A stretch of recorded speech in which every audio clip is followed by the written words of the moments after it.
listening to The Coach Show with Coach Banks, Coach Swanson, Coach Kozlerich, and Coach Doherty on the Coaching Culture and Athletics Radio Broadcast Network.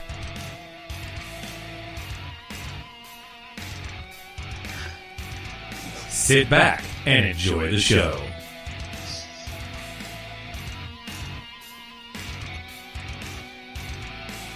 The views and opinions discussed in this podcast are not necessarily the opinion of the host or the Coach Show on the Coaching Culture in Athletics Radio Broadcast Network.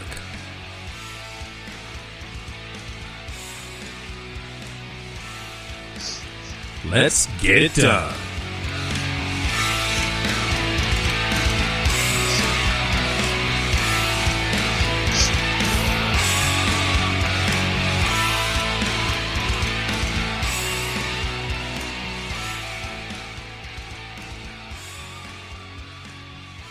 Hey, I want to welcome everybody. Hey, just so you know, you're listening to the Coach Show on the CCA Broadcast Network. Tonight's show is sponsored by the book, The Mad Culture, Present in Athletics. It's written by author Charles Banks. Looking to become a sponsor of a growing organization or interested in joining our podcast team? Email us at coachingcultureinathletics@gmail.com or message us via Twitter at CCA Culture or on Facebook, Coaching Culture and Athletics. Tonight, folks, you're in for a real treat. As we welcome back KHQA Sports Phenom, and I say Phenom, and that's spelled with a PH, not with an F, Chris Duerr. Tonight's show, basically we're just gonna let it go. We're gonna ramble, and what is the current state of sports in the tri-state tonight? We are waiting on Coach Kozlerich as he's using his Windows 98 computer, and Coach Doherty is at a wrestling banquet tonight. And I know Coach Doherty was so bummed, Chris, that he was going to miss the show tonight. Well, first of all, Chuck, Evan, thank you for having me on. Always a pleasure, gentlemen. And yes, I'm going to miss Coach Doherty. I saw on Twitter he was looking forward to hanging with me, but wrestling banquets are much more important. Yes, especially with all the accolades, and they've been working extremely hard up there in Fort Madison. Super proud of Coach Doherty, but super upset that Coach Kozlerich is still using a Windows 98 computer. I was kind of stuck in that mode at work today, apparently. I tried to get a hold of you guys earlier and couldn't get through, so apparently he's not the only one, Chuck. Well, the state of whether it's technology or whether it's the coronavirus, we don't know what's going on. We don't know what's causing all these issues and all that sort of stuff. But you know what, Chris? It's been a while. I think it was the start of the fall sporting season when we had you back on last. But since then, man, you've been extremely busy, and I'm going to guess you have a ton of stories to tell. But just kind of let everybody know kind of how many hours a day are you working right now?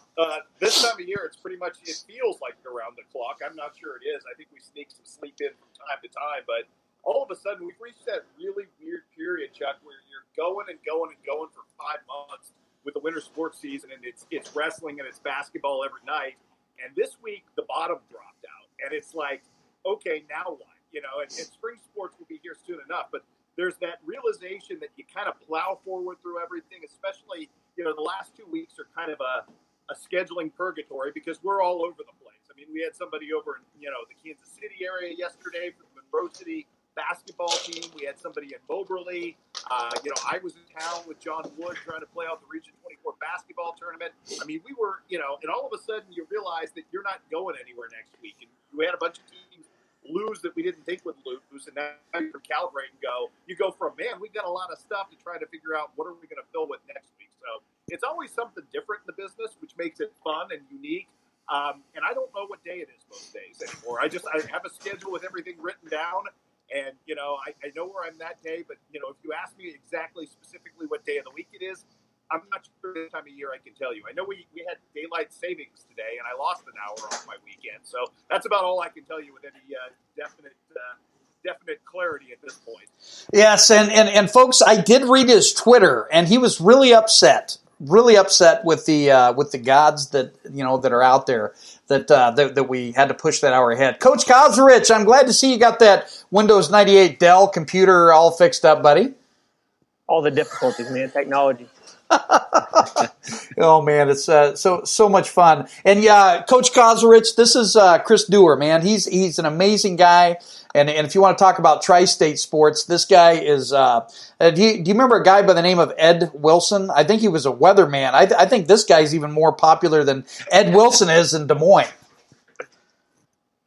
You guys are far too kind, I can assure you. And that popularity only extends like in imaginary places like Twitter and social media.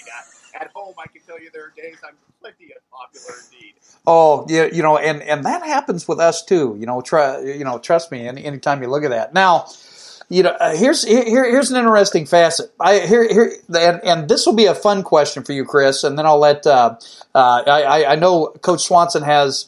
A zillion questions, Coach? Is that where it's at this week? You always build me up. You always build me up like that and put me on the spot. I might have 3 or 4 this time, but I'll keep thinking of some. All right, here's a good one because this is coming from kind of a coach to somebody in the sports broadcast. What do you call it? Well, he's a phenom, folks. His name is Chris Duerr, KHQA. You have to follow him on Twitter. You have to watch his show. But what grinds your gears the most about your interaction with coaches or your interactions with certain schools around the area? I think at this point in my career, I don't really have anything because I have such great working relationships with coaches, and I think they understand that there's a trust factor with this. And with young journalists who come through here, I'm constantly preaching that it's the relationships you make in this business more than what you do, more than the product that you put out that kind of defines you. Because every time a story breaks, we're usually the ones who get a chance to break that. That's not an accident. That's years and years. I'm 25 years as of last Sunday at KHQA. That's 25 years of building relationships with people and having them trust you to know what to say, what to share that coaches share with you, and what not to share. So, we sit down with our young guys when they come through and very pointedly explain how to build a relationship with coaches. And that, obviously those relationships are journalistic in their nature, because that's our job. But also those jobs have to be understanding of the fact that the coaches we're dealing with are not NFL coaches. You're not making $1 million salaries. That the rules are different. We ran into this earlier this year. I think we talked about it a little bit with, a coach who got a DUI. Is that subject to something that should be in the public record? Because coaches are only public figures as much as we make them public figures. Otherwise, they're teachers working for stipends. And is that the same level of accountability you'd hold Bill Belichick to, or in my case, Luke Walton? Is that something that you would hold somebody to? And we have to explain that coaches at the high school level and kids at the high school level are different. And that's a really hard line for people to grasp, Chuck, because I've had even this year, there was a very popular high school basketball team in our region that had a kid that, who played the point guard position that a bunch of folks didn't like the way he played.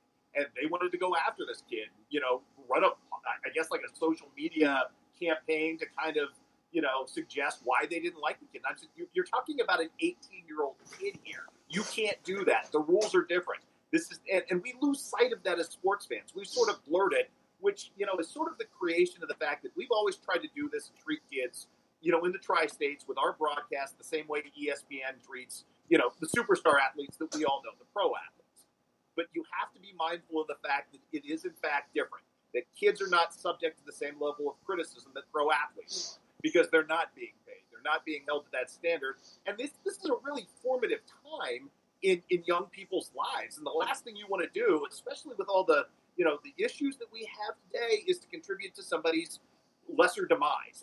And so, there's a lot of responsibility in what we do in dealing with both players and coaches. And it's a teaching point. And it's not something, because we've all made mistakes in journalism and in coaching. And it's something that you have to kind of find your own line along the way. So I think, in my case, I hope I don't make those mistakes anymore, but we're all human and fallible. But, the bottom line is to ensure that you have a working, respectful relationship with the people that you cover. And it always starts with that. So really, coaches treat us very well. And, we've gotten beyond, I think, in our era with the coaches that we deal with, we've gotten beyond coach speak. They'll tell you the things that they need to tell you that, have the rules of, not offending an opponent, not, respecting every opponent and all of those things on camera. But they're also nice enough to kind of give us insight, knowing that we're not going to, tweet out some secret game plan or film something that we're not. I'm always mindful of when I walk into a practice, hey, what do you want me to film? What do you not want me to film? Because I don't want to put you, over that line with somebody. So I think a lot of it basically is rooted in the same thing that all human relationships are. Respect and, some form of empathy with the job that you do as coaches, and you having the same with us with the job we do as journalists. 100%. Now, just to give Coach Kosrich and Coach Swanson, an emphasis of 25 years, guys. I was 100 pounds. I weighed 100 pounds less. I only had one child, and I was very young. Anyway, I'm just gonna throw that out there. 25 years. Chris. Well, if you were to look back at one moment out of those 25 years, other than your grandkids being born, what's the most significant thing that's happened to you in the last 25 years? I think for me, it's just, I think I look at it, Chuck, from a grander architecture of things. It's really cool to see kids I covered in the late 1990s and the years 2000 go into teaching and coaching. To me, that's one of the coolest and most salient things, even in administration. And to see really good kids kind of have found themselves through sports and want to be that mentor to the next generation. For me, that's just abundantly cool. And to be some part of, I guess, the telling of their stories, along the way, and to have had some influence in making the sports experience good enough for them that when they were players, that they wanted to share it and be a part of it. I think I'm always really touched by that when that comes back, or any compliment, is grounded in the fact that, hey, you had an influence on us. You told positive stories about kids, and that made me want to go back and feed back into the culture. Because, the proudest thing I am of anything that I've helped contribute to here in the Tri-States is that there's a definite culture. I mean, you guys in Southeast Iowa know things about kids in West Central Illinois and Northeast Missouri you otherwise wouldn't know if it wasn't for, tuning into us and tuning into Duerrisms and watching the podcast and all the different things we do. And the fact that there's back and forth, and the fact that when, a local school from whatever state is a part of a tri-state school and goes on a run, that everybody's interested in it, even if you've never seen that team in person, other than flickering highlights on television, people have an interest level. And I think that speaks to this culture. And, more than anything, Chuck, that's why I'm still here 25 years later, is that there's such a deep-rooted love for sports and love for kids by extension of that it makes the job fun and salient. And I've never wanted to go anywhere else because I'm pretty sure it's not like this anywhere else. Yeah, I mean, it truly is amazing. Now, coming up from around that Des Moines, Iowa mentality, by the way, Coach Kos, I love having you on. Do you have any questions for Chris that you might want to talk about, as far as either the state in sports or any questions, that you might have for a media personality? And I have to say, he's a phenom. And I mean that. No, I think this is all great. It's a different perspective that you don't usually get. I think growing up, obviously whenever your name was in the paper, you were really excited. And it just seems like maybe in your eyes, I don't know what you've seen in those 25 years that's changed the most. I think there's way more in-depth coverage nowadays with high school sports. I think that, like you kind of said, you have a big following for that. And, I see local newspapers around here too that have huge followings. People go on just to look at their sports coverage, and I feel like that's a growing thing. And I don't know if that's something that you've seen or how you feel about that, I guess. I think the industry, first of all, media is changing so much, even as we sit here right now. It's changed by our cell phones. It's changed by the technology.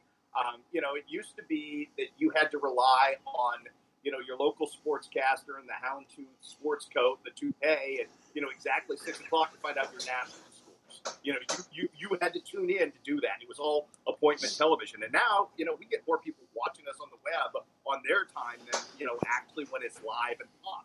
So I think technology has changed a lot the way we can cover sports. If we miss something, everybody in the world can be a journalist now by turning their iPhone sideways and shooting that big highlight and sending it to us. So, we've empowered everybody by way of, by way of their phones, by way of the technology. I think it's also become very specific. If there's something you specifically love, and I started sort of with this mindset when I got into the business almost 30 years ago when I was coming through college. I was going to do hyper-local sports because I was going to do something that had a niche that couldn't be filled anywhere else, because you could see the writing on the wall with pro sports and the way ESPN was going to devolve into like regional sports coverage with like the Fox Midwest and, you know, the specific places where you can go. And now I say this as a Sacramento Kings fan living in Quincy, Illinois. I can watch the Kings anywhere in the universe by my cell phone and get information better. So what can I do as a journalist who's trying to preserve my job? What can I provide that nobody else can? And so you've seen a lot more niche-y high school sports-specific places that have done very well, because the thing that people love most in this world is seeing their kids on TV, or seeing their kids achieve, or seeing their neighbors' kids achieve, or their community achieve. So I think that's what's made us salient and relevant even to this day, is that same basic philosophy of giving people what they want, giving something they can't find anywhere else, and not trying to do, you know, I have 5 minutes for a sportscast. I'm not going to apportion it with 2 minutes of Iowa highlights, 2 minutes of Illinois highlights, and a minute of Missouri highlights in that order this year based on how bad college basketball has been in my beloved Columbia, Missouri. But, you know, I'm not going to do that when, you know, you can find all of that better for yourself anywhere else. So, you know, from my standpoint, I love the fact that the niche has grown. Now, you talked about, you know, the technology and the way things have changed. I also think we're seeing a great change in media, and the fact that media is becoming less relevant because some of the same things that we've talked about, the timeliness. You look at newspapers. Newspapers seem to be dying. And if you're a guy who's worked in television for 25 years, you're starting to see some of those changes come as well. Some of the same things that apply to newspapers. People are watching less on television. And people are watching, you know, people are streaming their entertainment more than they're, you know, taking it from their television prime time in the way they did. So, you know, the trick to all of this is evolving with whatever changes. I've never in my life thought I'd have a cell phone, and I never in my life thought I'd be on Twitter, you know, and these are things that I've had to evolve with because they've become really effective tools for delivering information. Yeah, I remember when Osama bin Laden was killed. You know, that's the first major news event I can remember in my life that I got the news not from CNN, not from an emergency bulletin on, you know, on TV, but from social media. So, you know, and people talk about, you know, the proliferation of, you know, cable. Like CNN's great moment was the Gulf War, and, you know, television's big moment was the assassination of John F. Kennedy. Well, we're starting to see social media kind of evolve into the forefront as well. So, you know, the biggest thing I see with sports coverage is just being adaptable to it. I tell people who get into this business, and, you know, I was fortunate. I went to one of the great journalism schools in this country at the University of Missouri, Columbia. They're teaching lessons now on social media alone, which, you know, tells you how far we've come. It's not just what you do with your, you know, video camera on your shoulder or your, you know, photographic camera as a print journalist, but now in your notepad and pen, it's everything else that falls into it. So I think we're seeing an evolution rooted in technology. I don't think we know what the forest for the trees is quite yet, but every day it kind of changes and the landmarks change. Coach Swanson, I see that vein sticking out of your forehead. Yeah, you know, Chris, great to have you on again. And, you know, kind of sorry about your Sacramento Kings. They're struggling a little bit. But we're making a push, Evan. I saw that. Yeah. I saw that 7-3 in their last 10.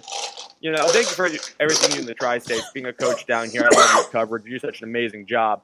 You know, as you talk about the evolution of technology within your profession, how do you see it being or some of the downsides of it with this generation and some of the things you see with Twitter, Facebook, Instagram, or anything that, you know, people use anymore? Well, cyberbullying obviously comes to mind. We do it almost mindlessly. And those things that we think it's a, you know, and I think as a culture, we've lost a lot of basic civility. And, you know, you go to a pro game, and I've been guilty of this as much as anybody because there are NBA stars that I'm not particular fans of. And, you know, you lose your mind in a moment. You say things you wouldn't say to another human being. And ordinarily, that would just be a din voice in the crowd. But now with social media, you can actually at people. And, you know, I think that, and not just pro athletes, high school kids, college kids. And nobody should be subjected to that, and yet we don't think about it. You know, the biggest thing that drives me crazy in this world is that there are 40 and 50-year-old men who assail 18-year-old kids for their college choice that they're going to make to play sports, as if it matters more to the older person who's an alumni than it is the kid who's actually making his decision. I remember Chason Randall, you know, coming out of the Quad Cities, who go on to a pretty darn good career. He's in the NBA right now. I think he's playing with Golden State on a 20-day contract at the end of his thing. But people were assailing him because he didn't go to the University of Illinois because he wanted to be a doctor. He wanted to go to Stanford Medical School. I'm like, where are our priorities as human beings if we're assailing a kid who wants to go to med school at Stanford places, and nothing against the University of Illinois, fine institution, but that's Stanford. That's about as good an institution academically as you can find in this country. And a bunch of nameless, faceless dudes on Twitter are beating him up because he's not going to Illinois, the state school, because he wants to better himself. I mean, these are the things that I think have come and become a real bugaboo with technology, is that you can directly go at people. And, you know, the old line about don't look at the comment lines. Man, if I was LeBron James in this world, Kevin Durant, I would never look at a comment line because it's just so full of, bile and venomous talk and just legitimate hatred that I'm not sure I understand where it totally comes from. So I think to answer your question, Evan, I think we, again, have lost a ton of civility, whether it's politics, whether it's sports. Basic discussions with people don't seem to happen anymore. And that lack of civility has really washed over and been amplified by social media. And, in an election year, I think that hammers home more than normal if you're just scrolling your timeline. I couldn't agree more. Thanks, Chris. Chuck, anything you want to ask now? Yeah, probably a million questions. Well, no, not nearly as many as that you have, but I look at this social media aspect, and if a lot of coaches, I would say a lot of coaches, they get social media just so they can kind of keep tabs on their players and whatnot. But if you had any advice, or if you were giving advice, let's say your son or daughter, your grandson or granddaughter, Chris, they're getting ready. They're great athletes and they're getting ready to go into this. Would you recommend them not getting involved in social media? I think part of being a teenager is being exposed to the technology. So I don't know that I would totally wash that away, but I also would be mindful of the fact that you say and you monitor, hey, that's imaginary stuff. The nameless, faceless eggs on Twitter who are going after you simply because they hate your success are jealous folks, and you don't pay that any mind. Now, that's really hard to deal with, particularly, I think, if you're 14, 15, 16, and 17 years old as a phenomenal athlete. But I think that's a reality, like so many other realities in our world, that we have to deal with as part and parcel to the culture. So I don't know that I would forbid it. I don't know that I would totally tune it out, because I think some part of that is growth, and some of us are going to hear criticism. Heck, I hear criticism daily. I'm sure you guys do, of coaches' decisions that you make. I mean, we're all part and parcel to that, and some part of that, I think, is part of the growth curve for all of us. But I think you have to find a balance, delicate balance, to be able to talk with your kids when they do get that first mean tweet, for lack of a better other term to express what that is. It's a really interesting development. And, again, I think social media can be such a powerful tool for positive. And like everything else, there are negative aspects to it, obviously. But I see so many coaches using it in great ways. A coach who comes immediately to mind is Brad Dixon at Camp Point Central in Illinois, who uses the Twitter to promote his kids in a way that's kind of different. He's celebrating. He has a signing day ceremony when they become freshmen, and they're all. He celebrates them coming in to kind of build enthusiasm for the program. Each one of them get their own sort of commitment announcement on his Twitter feed, which I think is a really neat thing, because if you're a 14-year-old kid in a time when there are so many other draws on your time, when people are telling you sports isn't worth the time, you can stay home and play Fortnite and get much more out of life doing that. It's really neat to see the idea of commitment and sacrifice and dedicated time use to something that's physical and active and will challenge you. To see that celebrated in a way that kind of builds a hook that holds you for 4 years. So I like I said, I think invasive, positive social media, especially at the outset of some of these kids' careers, is a really life-affirming thing that really gives you your first hook. I can speak from experience long before social media. I remember as an offensive lineman, the one and only time my picture appeared in the paper under a headline that said "Duerr dead defense," that made my whole career seem worthwhile. And all the time you're dedicating to working out, trying to be a good student, it was that life-affirming message that said, "Hey, man, I took notice of what you did. And, man, you should keep doing that, because it's kind of neat to feel that positive vibe coming off of it." So, to me, that's what I would hope social media at its best would be and can be with young people today. And also, the parents, educators, all of us should spend a great deal of time, going over the do's and don'ts, when you talk about social media. And, I think far too often, Coach Kosrich, you can jump in anytime you want, but I think far too often, we're just given these vast platforms, all these new things that pop up like, once a week. If you're looking at all these different forms, like it used to be like a Vine, and now it's this other thing. Yeah, I don't know. That's no, I'm with you 100%. That's how I remember being an athlete, and when my coach would say something like on that twit book or whatever, and act like they didn't know what the heck they were talking about. I see it nowadays, with our kids, like you said, and new social media pops up and there's hundreds and thousands of them now. I can't even keep track, which, puts me out of date and out of times, which I never thought I was going to get to. So it is crazy, just the type of platforms and, all those ways for our kids to be able to connect. And it's way different, than it used to be. In athletics, you used to see a kid on film who you're going to go up against, but now they're friends on social media. There's that banter going back and forth every now and then. And, you got to have those meetings just kind of discuss what the do's and the don'ts are. And I doubt many high school teams do that, as well as they should. Now, unfortunately, there's no real handbook for it. Yeah. Which so many other things with you guys with coaching, you will know a lot of what you learned.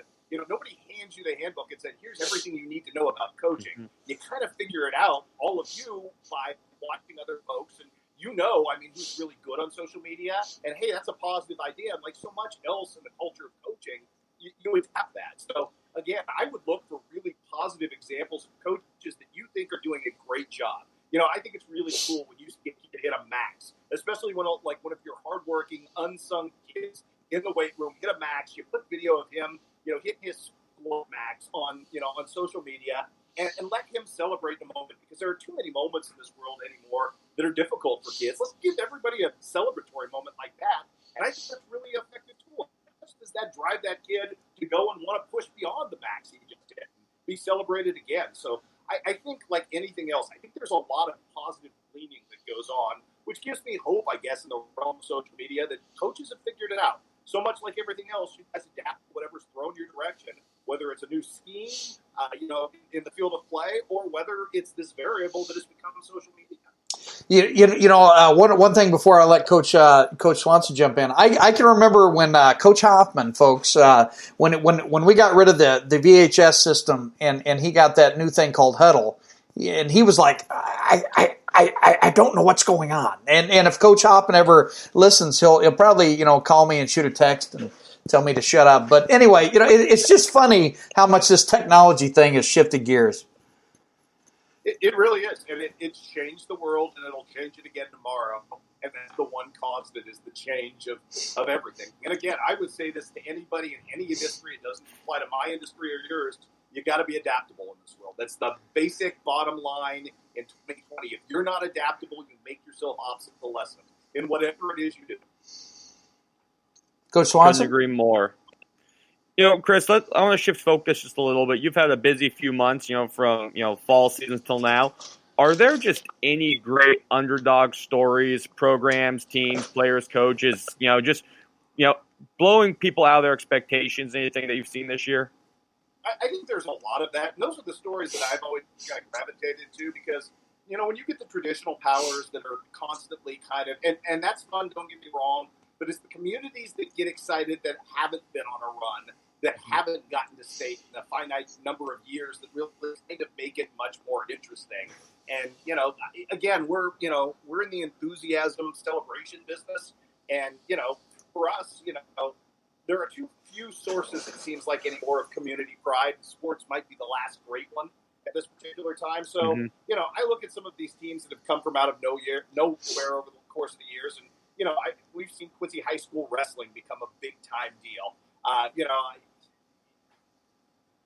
So much of Holy Trinity's identity is volleyball, so that's kind of cool. And, you have every community is kind of known for something, Evan, which to me is sort of the nice, unique part of the tapestry of who we are. And again, I think when you see schools and new programs develop, I say bowling and people think of Keokuk. And that's a really amazing thing because, we did this the other day and we're talking about, a powerhouse. And somebody comes up to me and goes, I didn't even know they had high school bowling. Keokuk every single year, in the state tournament, usually top 2 or 3 teams. So, the nichiness of that is pretty cool. More than anything, though, more than just like that, to me, the human interest stories are always the best part of that, Evan. When you get a chance to tell a story that's really cool, that people don't know, the kid who has overcome, and you try to humanize it. And that's the thing. We always try to do sports like I'm doing it for my mother or for my grandmother who doesn't care about sports. Find a way to make sports appealing to people who wouldn't ordinarily like to watch sports, and then you draw them in. You don't realize you're drawing them in. So anytime that kind of story comes across my radar, the antenna goes up and it's go time. And, again, I'd appeal to any of you. If you know great stories that are undersold, that's the greatness of social media, too. You can simply reach out to me on Twitter and my DMs and say, hey, Chris, I got a story for you about a kid that you don't know about that you should, and this kid really deserves to be celebrated. To me, that's why we're here. I couldn't agree more, Chris. Thank you so much. All right, so what let's shift gears even a little bit more here. Let's let our hair down, so to say, and let's talk about NCAA basketball. Who's the best team in the country? It's a really good question at this particular point. You want to put me on the spot here? It might be San Diego State. Who knows? At this point, the way things break down, the NCAA tournament is a moment in time, matchup-based system that, you're kind of trying to figure out who's who. And, in a given moment, I think we've seen a lot of best. The team that I hate most might be the best team in the country as a Mizzou fan, and that, pains me to say. So I'm not going to acknowledge they exist or what their name is or who they are, but they can be found just to the west of the fine state of Missouri. I don't know. I think it's going to be a really interesting tournament. I think there are probably 4 fantastic super teams out there. And then I think there's another 5 teams who can win it. And I'm anxious to see what the draw is before I stake myself to anything on the NCAA tournament. But I think it's going to be a fun tournament. I think it's a unique year. And I think, if you just watch the Big Ten and some of the back and forth that's taken place this year in the Big Ten with those teams, and the emergence of Illinois. And when Illinois is good, they're fantastic. And when they're not good, they lose to Missouri. And you look at Iowa and just how unique and interesting this Iowa team is. And, who knew that Iowa would probably have the best player individually in the nation this year? Mm-hmm. So, there's a lot of weird, fun things going on in basketball that don't fit the conventional, hey, Duke's going to win it all mold, which I think makes this a fun season going into the tournament. Now, I'm not saying that as a guy who works for a CBS station, but I am saying that as a guy that works for the CBS station. It's a tournament as well, and I know people get their coverage from different places now because you can go to any of the CBS platforms of families and watch any games you want, which is another way technology is great. I used to be looking at the bracket, hoping against all hope my team would be on the one CBS network station we had, and now you can watch whatever game you want at any time. So I think the tournament's gotten more fun in that aspect as well. Speaking as an old guy looking backwards at old technology. Now I have to jump in first, Coach Swanson, and I know you wanted to. Okay, I'm going to say that as long as Iowa doesn't have Michigan State or Purdue, to worry about, they're going to be in pretty good shape. I'd agree. Although I'm a guy who still holds a long grudge against Matt Painter and Purdue for pulling the little job they did with the Mizzou job and kind of using it to his better advantage to get a better deal at Purdue. So, if Iowa would ever like to avenge that loss to Purdue, and I know that was ugly the other night, but I would be all for it as a non-Iowa fan. I would fully support that Hawkeye platform here and now. Well, for the record, Illinois is up 12 on Iowa with 13 minutes left in the second half. That's been quite the turnaround from the first half. 12 points?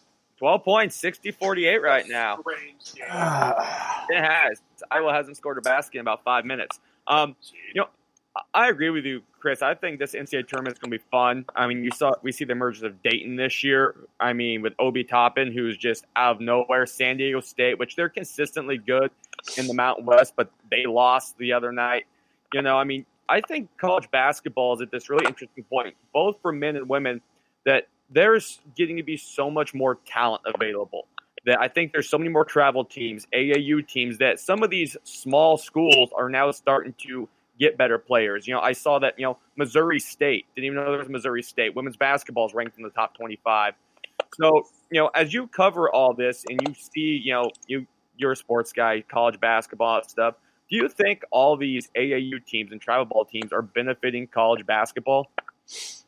I do think they benefit college basketball. I'm not sure they benefit basketball as a whole, particularly high school basketball. There is a meat market mentality to that, Evan, as you well know, with players individualistically putting themselves against, some of the team dynamics that fit there. And I know there are people in this world, hard as it is to believe, that believe their AAU experience is more valuable and important than their high school experience. But I would admonish that's not the case. There's so much more to be gained from a traditional team standing where you have a part, not just for basketball, but for life in general, learning your spot in the schematics of a working relationship. I am troubled by some things I see in AAU basketball. I'm sure you more than me, sir, as a purist and somebody who coaches the sport. But, I do think that the level of basketball is a lot more universally good. You touched on Springfield, Missouri, and not knowing about, Missouri State. Missouri State was really good women's basketball for a long, long time with, Southwest Missouri State. And, they've got the number one, across town, they've got the number one undefeated Division II program in the country. And Evangel is probably good enough to beat 90% of the D1 programs in the country. So, who would have thought Springfield, Missouri, of all weird geographic places, would become this font of, basketball women's powerhouse? But it's a really good women's culture, both D1 and D2. And that's amazing in a town the size of Springfield, Missouri. And again, I think that goes back to identity. And people are proud of that in Springfield. And the women's basketball support there is unreal. And I've got a friend who, writes, women's college basketball, basically is a beat writer for women's college basketball. And when you get in a town like that, it's a godsend. Because everything that you write, people are excited to read about, whether it's men's or women's sports, and everyone has their niche. If you can find some place in this world, my business, where the culture feeds back at you and consumes at a high level, an enthusiastic level, what you do, that's a godsend. I mean, that makes the job fun. I couldn't agree more. Yeah, that's great, Chris. Thank you. I just got to give you the comment from Robert Thomas. He says, I appreciate you, Chris, covering me as an athlete at Warsaw, and then when I was coaching at the high school level in Keokuk. So I had to give him a shout-out for that. So. Well, he, in full disclosure, Bobby Thomas used to work for me on the side a little bit, running cameras on Friday night. So he's seen the inner workings, and he's seen Chris Duerr melt down behind the scenes. So there's a sainted place in heaven for Mr. Thomas there for having to deal with me on a Friday night, because that is a wild, crazy experience for anybody who's ever been behind the scenes. And it amazes me, that some of those Friday night shows with everything going on actually get on the air, because it's absolute pandemonium behind the scenes. And it's amazing I haven't had a heart attack on air with my chest cavity exploding because I don't have a central lead score yet. So, it's one of those things that live television is fun. And my big goal most nights is to never land forever on YouTube. So, if I can get to the end of my career without being a YouTube, crisis sensation, I think I will have succeeded in something. Well, Chris, I can remember a couple of years ago when, Coach Hoffman and, and myself, we rode that train, and so many other great coaches, Coach Rooney, Coach Mert, the whole staff, give them a shout out. But, I can remember after a game, and we'd be 3 hours away, 3 hours up north, because, our district, for whatever reason, we were playing in the western part of the state, and I would shoot you a text, I don't know, probably at 10:15, and I'm sure you were like, oh, great, finally, Chuck's sent me something. That's usually my default. I guarantee you I didn't say, oh, great. Right? Hey, Robert, Mr. Thomas, call me. I would love to hear some stories on, Chris Duerr. Oh, hey, wait, you signed one of those... non-disclosures. Those non-disclosure agreements, you can't say anything about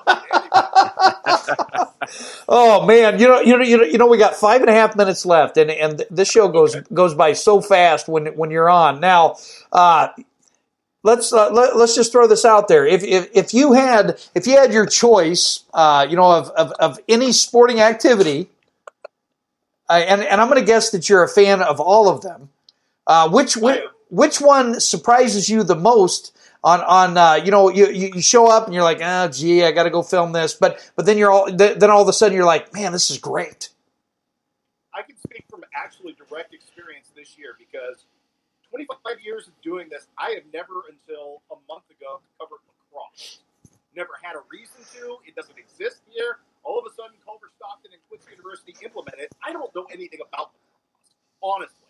So I get a book, I read up a little bit, trying to figure out what it is. I talk to some people and try to get some sense of what it is. I go out and film it, and it's fantastically fun to film. Watch for sure, but film because it incorporates some of the better aspects of soccer. It's much more exciting than traditional soccer if you're not a purist, but with hockey. And to me, I've always enjoyed putting a camera on my shoulder and shooting as much as anything. And I know people in my business want to get away from that. They want to get to a market where they don't have to carry their own camera and they have a bunch of lackeys working with them, and, so they don't have to do it. For me, it's always been fun just to have a camera. And, modesty aside, I think I do a pretty good job shooting, and I've always prided myself on that. It's the one form of art I guess I have in my world is being able to be a videographer. And, for me to pick up that really small ball that's tough to see, it's like nothing makes me happier than like when I can film a golf shot and film the ball from the tee all the way to the green and it lands 2 inches in and it looks like, CBS Sports did it. So with lacrosse, it was like that challenge was something I'd never done before. It was super cool and I had a great time. And I don't know about the old adage about old dogs and new tricks, but I enjoyed the heck out of it. So, yeah, and that's part of it, Chuck. The other thing I don't think gets mentioned enough is, every time we have a season, just about the time you're done with that season shooting it, you're going, oh my gosh, are we in month 7 of basketball already? It's time to change. And you're on to spring sports. You're outside. So I like the fact that my job varies so much from season to season throughout the year. It keeps me interested that way. On CCA, folks, just stay tuned because there's going to be 4 home soccer matches, and Coach Swanson is going to be the colorful commentator, of this soccer. It's going to be a lot of fun. Oh, it's going to be great. Soccer is hard, so I know you'll do a great job, Evan. Oh, I'm sure they'll call a couple foul balls, a couple travels, a couple holds. Who knows? Hey, that's exactly. That's got to be traveling. I don't know. It's one of those things. Oh my goodness. In all seriousness, man, you've been on twice, Chris. I'm definitely going to invite you back on again, when we have a little bit of downtime, because I know you're so doggone busy. And I just want you to know from the bottom of, my heart and the bottom of so many people, Southeast Iowa or the Tri-States, we appreciate everything that you do, brother. And as far as coming on our show, Coaching Culture and Athletics, we really appreciate it. But go ahead and share out where people can check out this podcast. I think it's called Duerrisms. Yeah, Duerrisms you can find it at KHQA.com. It posts there, along with the column during the football season, and Facebook Lives during football season on Friday nights after the shows. I mean, we try to make this, the biggest thing is we try to make this a participatory experience. If you're involved, it's better. So if you're fans, insights, you see a lot more eyes than just our team. We want you to be involved, and I think that's the fun part of this is that we've always, my name on the door, but it's your sports department. So again, we appreciate all the support that people give us, and the more you participate, the better. I think we got a poll up right now. We're asking people for the best breakout basketball players, boys and girls in the area on our Facebook page right now. Those are players who, aren't the players you think of who were big name players going into the season. They might be freshmen who stepped up or folks who kind of were role players who assimilated into a bigger role. So if you have those suggestions, throw them out there. And when we get set to do our basketball awards here in a few weeks, your voice will have counted. And you'll have chosen that award. So again, we enjoy that. And again, thank you for the fine compliments, guys. I know I'm the luckiest guy in the world because people can't stop telling us how much they appreciate what they do. But, at the end of the day, I'm not doing anything particularly special or that I don't love. So to have a job where you're appreciated for doing something you love and people are so kind to you, it makes living here in the Midwest such a great experience and so much fun for me. And, the fact that we get to serve such wonderful people here in the Tri-States is the biggest part of all of this because, it's about you. It's not about us. Yeah, and that's what I appreciate, man. Just so everybody knows, this Wednesday night I have a special Wednesday night show. The coach show we're going to be having on Ryan Hodges, Cancer to Champion. Check us out, and we'll see y'all on Wednesday evening, 7 p.m. Central.